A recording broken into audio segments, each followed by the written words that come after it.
गुरुर्ब्रह्मा गुरुर्विष्णु गुरुर्देवो महेश्वर गुरु साक्षात् परं ब्रह्म तस्मै श्री गुरुवे नमः। आइए आगे की तरफ पढ़ें। 28 मई सन 1996। आज के सत्संग में गुरुदेव ने कहा, कुंडलिनी जागरण अष्टांग योग साधना के उपरांत ही करना चाहिए। बिना यम, नियम, आसन, प्रत्याहार आदि के या गुरु द्वारा प्राप्त निर्देश के कुंडलिनी जागरण का प्रयास नहीं करना चाहिए, क्योंकि विषय वासना के प्रति वैराग्य, काम भावना के उद्रेक की शांति अति अनिवार्य है। साधना इसलिए एकांत में निर्मल दशा में कुंडलिनी उत्थित करने का प्रयास करना चाहिए। कुंडलिनी विद्युत शक्ति या प्रकाश से भी तेज है। यह महामाया की दशा है। माया को पकड़कर कुंडलिनी जागरण करने का प्रयास एक बड़ी भारी भूल है।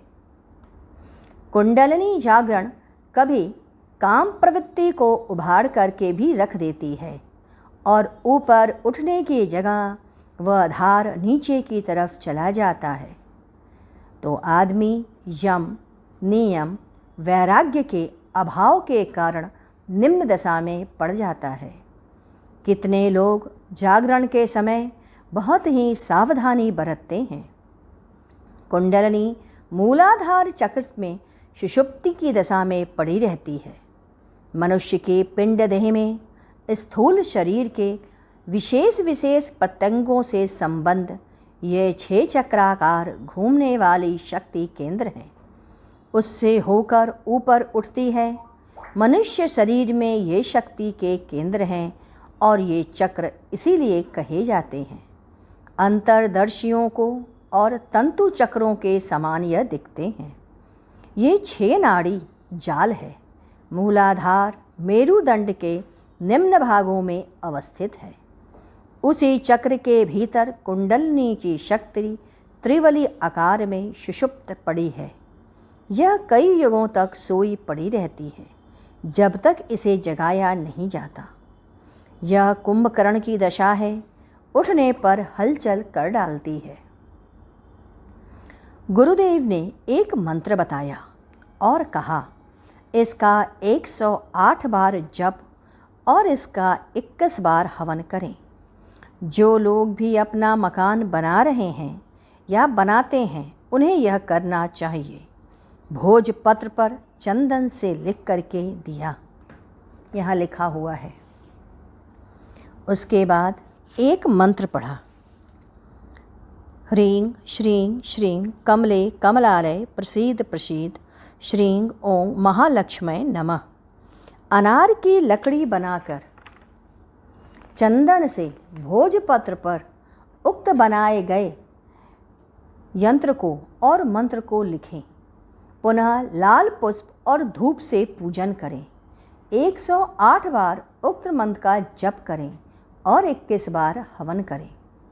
हवन के बाद उसकी राख और उस भोजपत्र को कमरे के एक तरफ, जहां आने जाने की जगह ना हो और लोगों के पैर ना पड़ें, उस जगह पर गाड़ दें।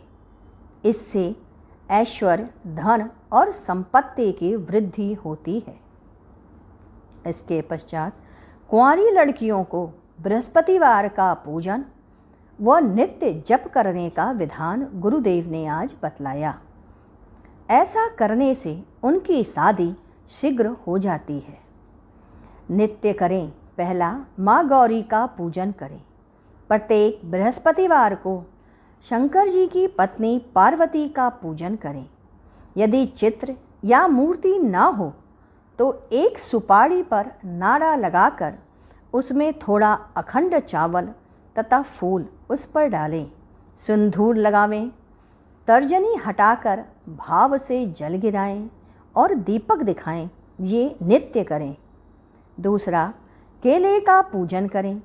पीत वस्त्र पहनें, फूल चढ़ाएं दीपक दिखाएं, केले पर सिंदूर लगाएं, उनकी 3 बार परिक्रमा करें।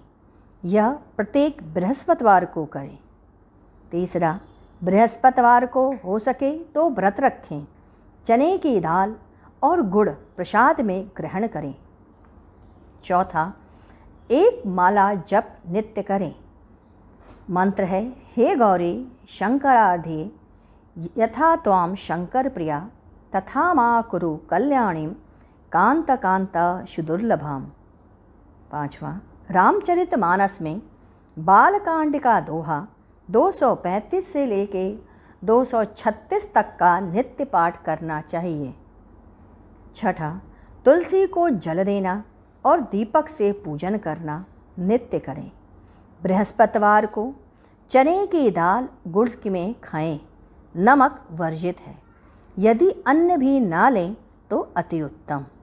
जिस दिन लड़की का विवाह हो जाए उस दिन रात्रि को उक्त पूजन और मंत्र की क्रिया का समापन कर देना चाहिए। किसी ब्राह्मण से या स्वयं पूजन करके उसे समाप्त करके भगवान को अर्पण करें। पूजन में फूल और चावल छोड़ कोई दूसरा उसे गंगा जल में ले जा करके प्रवाहित कर दे। गुरुदेव ने कहा, चने की दाल का सेवन करने से मुहासे नहीं होते, आँख के नीचे गड्ढे नहीं होते और चेहरे की कांति बढ़ जाती है। परमहंस विशुद्धानंद जी की पुस्तक उसके पश्चात हम लोगों ने पढ़ी। उसमें कुछ स्थानों पर लिखे लेख की व्याख्या गुरुदेव ने हम सबों को समझाते हुए और उद्धरण देते हुए बताया। कुछ उपदेश इस प्रकार थे जो गुरुदेव ने बोले, हम लिख रहे हैं। पहला, कभी अहंकार मत करो, अहंकार से बचो, यही सब कुछ मिट्टी कर देता है। मैंने यह किया, मेरे पति ने किया, मेरे माता पिता ने किया, यह सब अहंकार है। समझ लो मिट्टी में मिल जाओगे, सुंदरता नष्ट हो जाएगी। दूसरा, भगवान जो करता है वह अच्छा करता है। आज मुझे फोड़ा हो गया, यह भगवान की कृति है। मेरे पापों का विनाश इसी प्रकार से कर रहा है। आप जब आर्थिक, मानसिक, शारीरिक कष्टों में रहते हैं तो यह प्रभु इसलिए देता है ताकि आपका भोग क्षय हो सके। शारीरिक और मानसिक कष्ट के कारण आपके पाप की क्रूरता कम होती है, अतः प्रभु की देन समझ करके उसे सहन करें। तीसरा, जीव अंधा है जो यह सोचता है कि मैं ही भोगता हूँ। भोगता तो आत्मा है, भोग भोगने का कार्य तो आत्मा कराता है। जीव अंधा है जो यह सोचता है कि इस कृत्य के कारण मैं आनंद उठा रहा हूँ। चौथा, झूठ कभी नहीं टिकता, सिर्फ सत्य ही टिकता है। कितने दिन सियार हुआ करेगा, कितने दिन ढोंग तुम करोगे। तुम्हारे पास इतना क्षमता नहीं है, परंतु तुम धनवान होने का ढोंग रचते हो। आज नहीं तो कल खुल ही जाएगा, यह मत करो। पांचवा, कोई किसी का शत्रु और मित्र नहीं है, सभी में एक ही आत्मा वर्तमान है। आत्मा का ना तो कोई मित्र है और ना कोई शत्रु। जो कुछ होता है वह प्रारब्ध के कारण ही होता है, वह काल के अधीन है।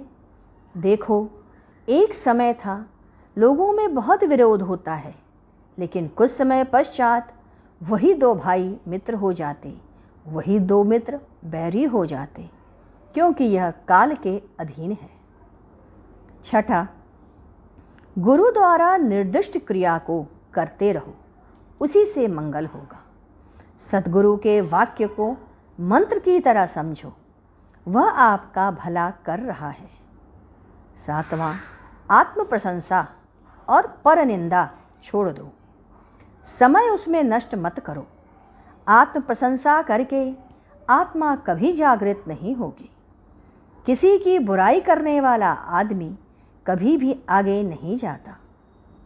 8वां, भिखारी को खाली हाथ मत लौटाओ, कुछ ना कुछ दे दो, एक मुट्ठी चावल ही दे दो, नहीं है पैसे 10 पैसे दे दो, कुछ ना कुछ दे दो। खाली हाथ लौट के जाएगा तो तुम्हारा पुण्य लेता जाएगा। देने वाला वह पुरुषोत्तम है और लेने वाला जीव। इसी प्रकार याचक और जीव होता है। आप पुरुष हैं, देने से आपकी कीर्ति और यश बढ़ता है। 9वां, मन ही मन प्रणव मंत्र का जप हमेशा करते रहो। दुख और क्लेश का समय आए तो उसकी मात्रा बढ़ा दो। 10वां, विश्वास किसी पर मत करो, एकमात्र अपनी आत्मा पे करो।